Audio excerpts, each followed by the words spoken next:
बिहार में इस साल होने वाले विधानसभा चुनाव से पहले मुश्किलें नीतीश कुमार के लिए बढ़ रही हैं और सवाल तो यही लगातार खड़ा हो रहा है कि अगर बिहार में सरकार बनती है एनडीए की तो नीतीश कुमार सीएम बनेंगे या नहीं बनेंगे। लेकिन इन सब के बीच में सुनिएगा जो मैं अपने दर्शकों को बताने वाला हूं कि यहाँ पर नीतीश सीएम नहीं बनने का फैसला कर रहे हैं और वो अपने बेटे निशांत को सीएम बनाना चाहते हैं। नीतीश कुमार ये चाहते हैं कि अगर बीजेपी उन्हें सीएम के तौर पर नहीं रख रही है, जनता उन्हें सीएम के तौर पर नहीं रख रही है, तो वो अपने बेटे निशांत को फिर सीएम पद की जिम्मेदारी यहाँ पर जो है वो सौंप सकते हैं। वो चाहते हैं कि उनके बेटे को जिम्मेदारी दी जाए।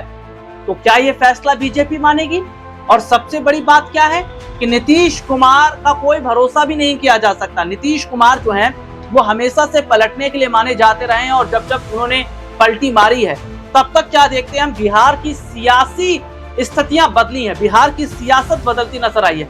देखिए फिलहाल मौजूदा समय के अंदर जो हालात हैं वो ये साफ तौर पर बता रहे हैं कि क्या वाकई अगर बीजेपी नीतीश कुमार की शर्त को नहीं मानती है तो क्या नीतीश तेजस्वी से हाथ मिला सकते हैं, और तेजस्वी से अगर हाथ मिलाएंगे तो क्या होगा। देखिए कुछ समय पहले एक स्टेटमेंट लालू यादव का आया जिसमें लालू यादव ने यह साफ किया कि भैया बहुत पुराने मित्र हमारे नीतीश कुमार हैं और नीतीश के लिए हमारा दरवाजा कभी बंद रहा ही नहीं है और जब नीतीश चाहे वो हमारे साथ आ सकते हैं। और सबसे बड़ी बात यह है कि अगर सरकार बनाना चाहते हैं तेजस्वी यादव, अगर चाहते हैं सरकार में आना तो उन्हें तो गठबंधन जेडीयू के साथ करना पड़ेगा। वो बात अलग है कि वो खुद डिप्टी सीएम रहे और निशांत को सीएम बनाए। और देखिए सबसे बड़ी बात क्या है, निशांत से कोई बैर तेजस्वी का है भी नहीं, जबकि वो तो ये चाह रहे थे कि पॉलिटिक्स में निशांत की एंट्री हो, जेडीयू की कमान को वो संभाले। तो यहाँ पर देखा जा रहा है कि बहुत पहले से